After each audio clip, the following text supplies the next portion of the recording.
changing your life one story at a time. This is the Chicken Soup for the Soul podcast with Editor-in-Chief Amy Newmark. Hey, it's Amy Newmark with your daily dose of Chicken Soup for the Soul inspiration. It's Wow Wednesday, and today I'm going to share a story about a miracle. This story has its ups and downs, but you're going to like it. Peggy Brunecker writes that her family had waited nearly 2 years to get a Chesapeake Bay Retriever puppy. Finally, the breeder called and said that he had one, but that he was already 4 months old, had no training, and could not be AKC registered. Peggy didn't care. She explained he would be a family dog and go hunting with her husband and son. They could handle the lack of training and early attention. They would rehabilitate the puppy. Peggy and her husband had adopted their son Justin when he was 7 years old. He had come from a difficult home life, and they wanted this dog for him. They got the dog, and he was very shy and afraid, I guess because of wherever he had been living as a puppy before they got him. They named him Kenai, after their favorite river in Alaska, where Peggy's parents lived. Less than 1 month after they got the dog, Peggy's only child, their 16-year-old son, committed suicide. It was the day after Peggy had received a copy of a Chicken Soup for the Soul book in which she had a story about adopting her son.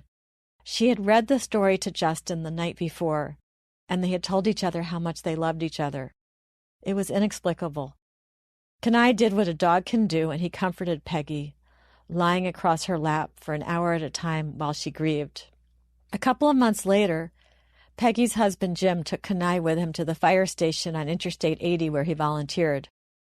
A train passed by, blowing its whistle, and it scared Kenai. He bolted, and then he ran, and then he was gone. Jim searched for hours and finally drove the 45 minutes home without the dog. Peggy and Jim searched and searched. No one had seen Kenai. They posted signs everywhere.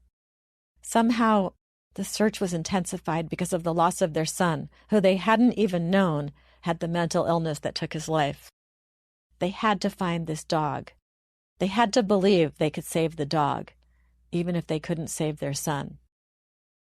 Kenai was only 7 months old. He was still a shy, frightened puppy, which would make it harder to rescue him. He probably wouldn't let anyone near him. The summer passed with no sightings of the dog. Whenever they went to their cabin, which was closer to where they lost Kenai, Peggy would look for him.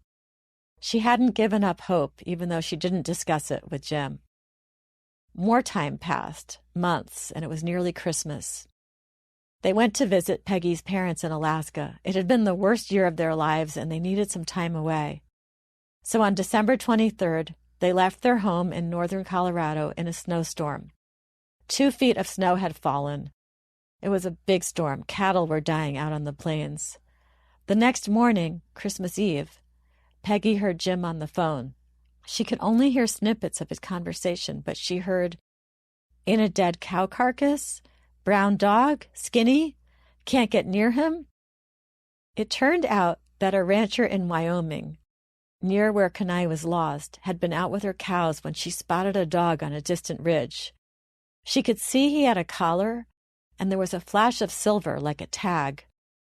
But when she approached him, he ran away. So she went back to her home and she searched the internet for lost dogs, and she found Peggy's posting about Kenai. She said she would leave food near the cow carcass that the dog was using for shelter, but she warned that there was yet another storm coming. The rancher kept an eye on the dog for the next week. She put out food for him, and it was always gone the next morning, which was a good sign.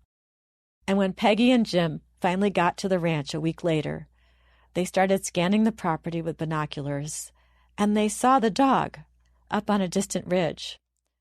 They were sure it was Kenai. The rancher drove Peggy up the ridge in her tractor. Peggy looked around for him, because of course he had fled again when he saw the tractor coming. She got out, she started calling his name. She didn't even know if he would remember her. He had only been with them for a few months before he ran away, and he had been apart from them for twice as long as he had been with them. But Kenai did seem to remember. He stopped, he listened, He sniffed the air, and then he started to wiggle with excitement the way that dogs do. He raced through the snow to her, whimpering. Peggy was crying too. He jumped into her arms, and they rolled around in the snow together. He was skinny and small for his age, but he was okay. I'm Amy Newmark. Thank you for listening to the Chicken Soup for the Soul podcast. Please share it with your friends and family. And join me tomorrow for Thoughtful Thursday. I'm going to share another story that happened in Wyoming, but this one is about a great wrong, the Japanese internment camps, and a family that found its way to forgiveness and closure. If you want to read more stories like Peggy's, it's from Chicken Soup for the Soul, Living Catholic Faith. And that book was co-authored by Leanne Tiemann, who was our guest last week on Friend Friday. You can read more about it on our website, chickensoup.com.